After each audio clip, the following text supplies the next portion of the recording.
Today we're talking about things I struggle with so that you feel less alone.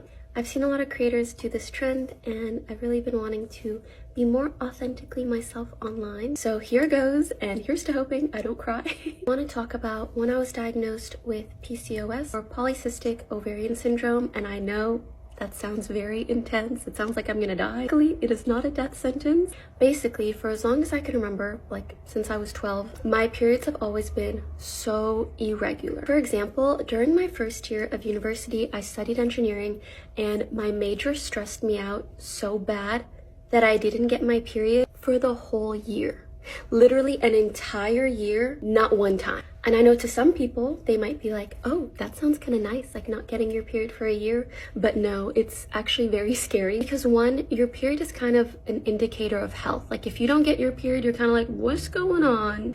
And two, I've always been someone who wanted kids, wanted to start a family, and things aren't flowing the way that they should.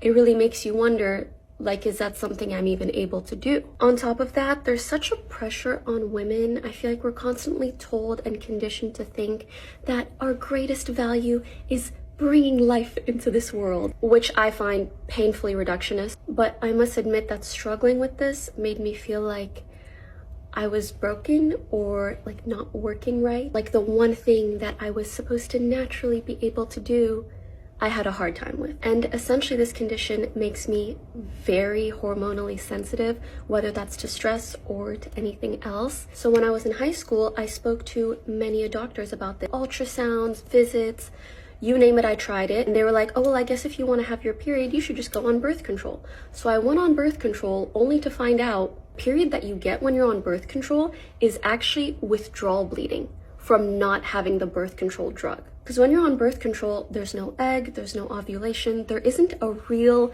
cycle or period occurring. And the fact that they don't even explain this to you, it was so disappointing and really started my distrust in our healthcare system. Here I am asking for help, and there they are giving me a medication that is only going to simulate almost like a facade of my problem not being there anymore. Anyways, that was disappointing to find out. And then it wasn't until like 4 years ago, I went to a doctor and she finally diagnosed me with PCOS, which on one hand was kind of a relief because at least it gave me some answers. On the other hand, it's hard not to feel like something is wrong with you or that you did something wrong to deserve this, which is absolutely not true. It's just a condition that you're born with, something that I keep trying to tell myself and that I hope to pass on to you.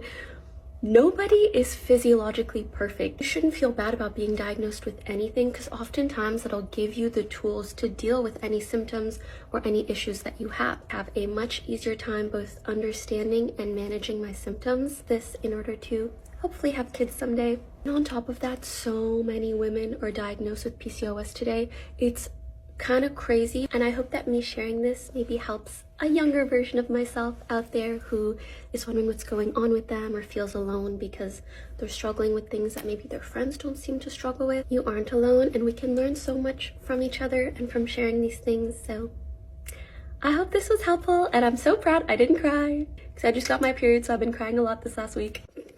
Okay, bye.